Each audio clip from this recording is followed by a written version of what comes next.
বিসমিল্লাহির রহমানির রহিম। আসসালামু আলাইকুম রহমতুল্লাহ। আমি আপনাদের সামনে একটি রোগ নিয়ে আলোচনা করতেছি, সেটা হলো পাকস্থলীর শীর্ণতা, অর্থাৎ পাকাশয়ের শীর্ণতা। পাকাশয়ের শীর্ণতা মানে পাকস্থলী চাপে যাওয়া আর কি, ছোট হয়ে যাওয়া। এটার কারণ হলো যারা দীর্ঘদিন অজীর্ণ অর্থাৎ সাফা সাফা পায়খানা করে ডিসপেপসিয়া রোগে ভোগে, এবং যারা খাদ্য কম খায় এবং খাদ্যে পাচক রস, যেটা ওই পাচক রস যাদের কম থাকে তাদের এই রোগ হয়।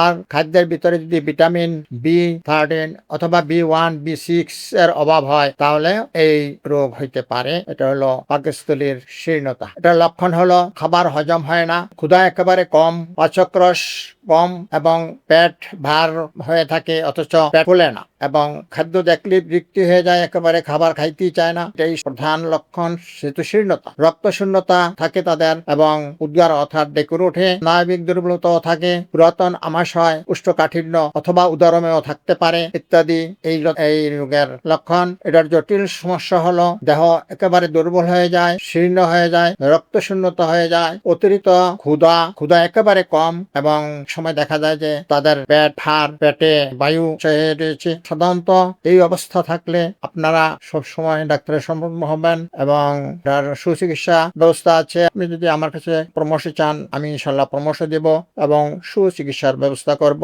আমাদের হোমিওপ্যাথিকে এই রোগের ভালো ওষুধ আছে। আপনারা এই ভিডিওটা শেয়ার করে দেবেন, আপনাদের আত্মীয় স্বজন, বন্ধু বান্ধব সবাই যাতে উপকৃত হতে পারে। আপনারা অসুস্থ থাকেন, ভালো থাকেন। আল্লাহ হাফেজ।